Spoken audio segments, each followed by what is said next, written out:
Nesta semana, completamos um mês de CPI da Covid. Por conta do feriado de Corpus Christi, que acontece nesta quinta-feira, a comissão colheu os depoimentos de apenas 2 pessoas, ambas médicas, uma imunologista e uma infectologista. A primeira oitiva, na terça-feira, foi de Nise Yamaguchi. Ela, que é doutora em oncologia e mestre em imunologia, foi chamada a depor como convidada, e não como testemunha. O depoimento começou tranquilo, mas logo o senador Alessandro Vieira demonstrou que a médica estava se contradizendo, e os parlamentares cogitaram reconvocá-la outro dia, mas como testemunha, já que como convidada ela não era obrigada a falar a verdade. A situação gerou um bate-boca generalizado. Como eu disse e alertei no começo, dos riscos de se ouvir a doutora Nise como convidada e não como testemunha. Sim. Ela já afirmou aqui que mal falava com o presidente da República, nunca esteve com ele sozinho. Em junho de 2020 foi publicado um vídeo onde ela anuncia publicamente as seguintes palavras: mandei mensagem para ele, ele não precisava me sondar para ser ministra. Ele me conhece e a gente se fala o tempo todo. Então, a questão de ordem, objetivamente, senhor presidente, é pela suspensão ou encerramento da sessão para que ela seja reconvocada como testemunha, como deve ser. Vamos colocar em votação. De acordo. Eu acolho o seu pedido. Vamos colocar em votação. Vamos colocar em votação. E, só um minutinho. Na contramão do que falaram o ex-ministro da Saúde, Luiz Henrique Mandetta, e o presidente da Anvisa, Antônio Barra Torres, Nise negou que tenha tentado alterar a bula da cloroquina. O documento foi comentado pela doutora Nise Yamaguchi, o que provocou uma reação, eu confesso até um pouco deseducada ou deselegante minha. A minha reação foi muito imediata, de dizer que aquilo não poderia ser, porque talvez não seja do conhecimento de Vossas Excelências. Só quem pode modificar uma bula de um medicamento registrado é a agência reguladora daquele país, mas desde que solicitado pelo detentor do registro. Então foi Vossa Senhoria que minutou o decreto para mudar a bula da cloroquina? De forma alguma, não. Mentiu para a comissão? Não. Em certo momento, a médica foi confrontada pelo senador Otto Alencar, que também é médico. O parlamentar perguntou qual a diferença entre um protozoário e um vírus, com a intenção de justificar a ineficácia da cloroquina contra o coronavírus. Mas Nise ficou sem respostas imediatas. Nise, eu estou perguntando à senhora. A senhora sabe qual é a diferença entre um protozoário e um vírus? Pode dizer? Vou responder todas as suas perguntas. A senhora sabe dizer o que é a diferença entre um protozoário e um vírus? Presidente. Por favor, estou lhe perguntando. A hora está na hora de ele perguntar. Pela hora de o quê? Estou perguntando. Ele está perguntando à doutora Nise para ela responder se ela sabe a diferença entre um protozoário e um vírus. Eu só estou perguntando, diga, do ponto de vista científico, o que é um protozoário e o que é um vírus. Qual é a composição de um e de outro? A senhora sabe? Então, vamos começar pela discussão que o senhor colocou. Não, primeiro a senhora vai me responder agora o que é um protozoário e um vírus, por favor. Exatamente. Nós temos aqui uma... Sim, a senhora defina do ponto de vista orgânico do que é um protozoário e um vírus. Por favor. A senhora é médica formada, você elogiou tanto o currículo da senhora. Nise, que continuou reafirmando suas colocações sobre a cloroquina, também foi corrigida pelo senador Randolph Rodrigues após dizer que o Amapá era um estado que serviria como exemplo da eficácia do tratamento precoce. A senhora fez uma citação do Amapá.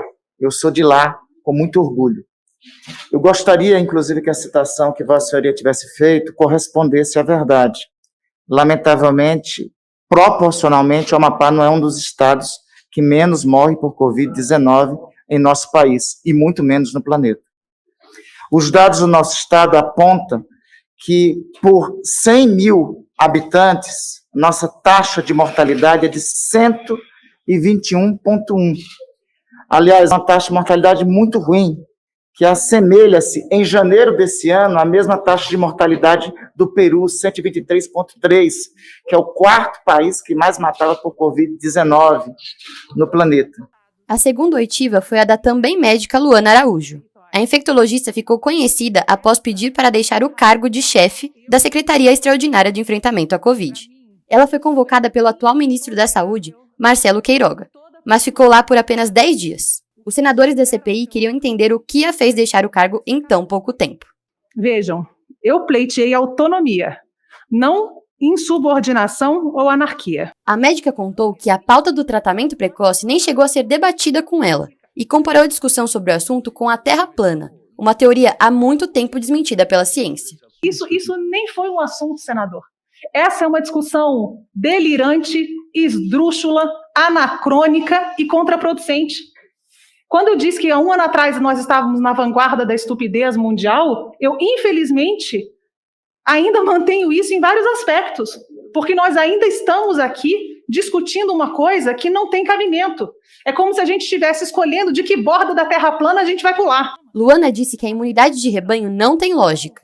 Isso é tudo para explicar que uma imunidade de rebanho natural dentro do SARS-CoV-2 e da doença Covid-19 é impossível de ser atingida. Não é uma estratégia inteligente, ela é impossível de ser atingida. E que é preciso não confundir autonomia médica com experimentação. A autonomia ela precisa ser defendida sim, mas ela precisa ser defendida com base em alguns pilares. No pilar do conhecimento, da plausibilidade teórica do uso daquela medicação, do volume de conhecimento científico acumulado até aquele momento sobre aquele assunto, no pilar da ética e no pilar da responsabilização. A médica também lamentou que a cloroquina não tem eficácia contra a Covid-19 e reafirmou inúmeras vezes que, infelizmente, essa não é a solução para a pandemia. Não é que a gente não queira que as pessoas tenham acesso àquilo que funcionaria para elas, muito pelo contrário, a nossa vida seria muito mais fácil e mais feliz. Eu perdi amigos, senador. Eu perdi um colega de plantão da Fiocruz, que era um gênio. Ele morreu salvando a vida das pessoas. Se houvesse alguma oportunidade que a gente pudesse depositar as nossas confianças e a vida das pessoas nela, a gente teria usado. Infelizmente, com todo o pesar do mundo, não tem. Inclusive, essa não é uma opinião particular dela, mas também de diversas agências reguladoras, nacionais e internacionais. Se o senhor não quiser levar a OMS em consideração, é de direito. Mas aí a gente vai precisar ignorar o NIH, que é o Serviço de Saúde britânico, a gente vai precisar ignorar o CDC, que é o Centro de Controle e Prevenção de Doenças, a gente vai precisar ignorar o FDA, que é a Agência Americana de Alimentos e Drogas, o EMA, que é a Agência Europeia de Medicações, a IDSA, que é a Sociedade Americana de Doenças Infecciosas, porque todas essas instituições têm exatamente a mesma posição sobre o tratamento precoce. Para a semana que vem, a CPI espera o retorno do ministro da Saúde, Marcelo Queiroga, e os depoimentos de Antônio Elcio Franco, que é secretário executivo do Ministério da Saúde, e de Wilson Lima, que é governador do Amazonas.